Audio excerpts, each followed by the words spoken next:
Halo Bray, kembali lagi di Gaptek News. Seperti biasa, setiap minggunya gue akan meng-highlight beberapa berita yang menurut gue menarik, tapi nggak tahu kalau menurut lo.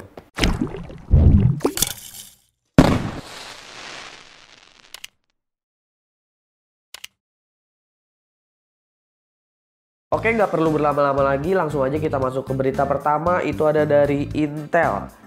Di sini gue akan kasih leak benchmark dari Intel Core i5 7600K.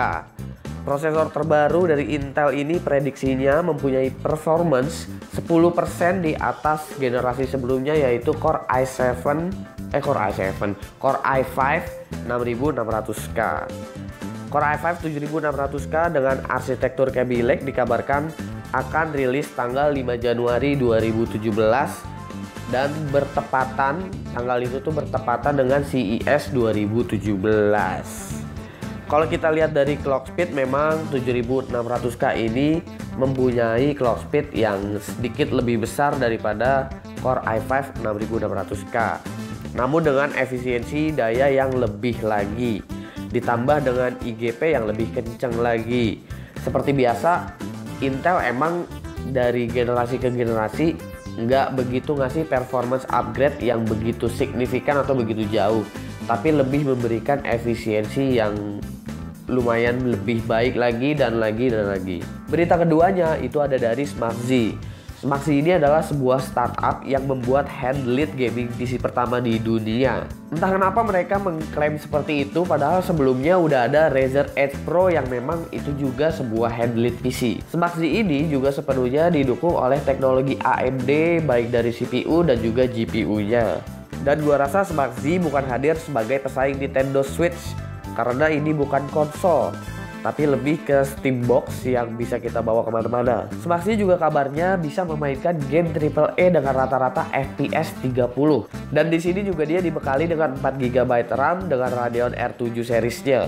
Tipenya ada dua, yaitu versi biasa dan Pro. Untuk yang Pro ini memiliki spek yang lebih tinggi pastinya. Berita ketiga ini masih dari AMD. AMD merilis Radeon RX 470D.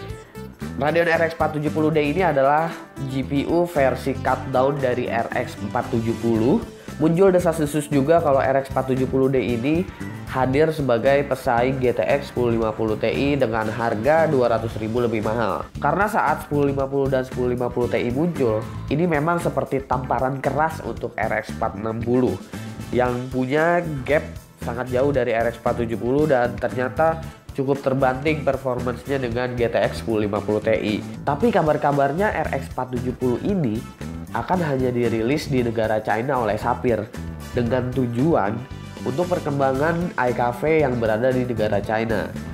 Tapi ya siapa tahu nanti di Indonesia ini akan rilis juga RX 470D. Dan berita keempat ini, berita terakhir, itu ada dari kubu hijau Nvidia.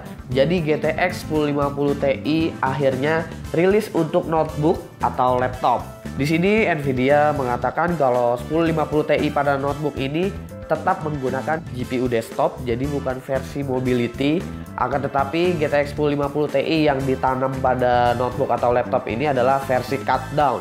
Meskipun ada sedikit cut down, GTX 1050 Ti pada laptop ini udah bisa melewati performance dari GTX 970M.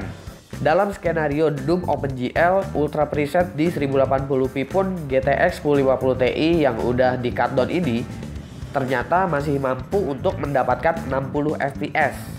Kira-kira laptop mana aja yang akan pakai GTX 1050 Ti untuk VGA card-nya? Gue juga belum tahu, kita sama-sama tunggu aja. Dan udah habis berita untuk minggu ini. Oke, mungkin segitulah Gaptek News yang bisa gue sampaikan untuk minggu ini. Jangan lupa like, share, dan subscribe. Jika menurut lo berita-berita ini penting dan bermanfaat buat kalian, follow sosial media gue, itu ada di description. Gue Subki dan seperti biasa, sampai jumpa di lain kesempatan.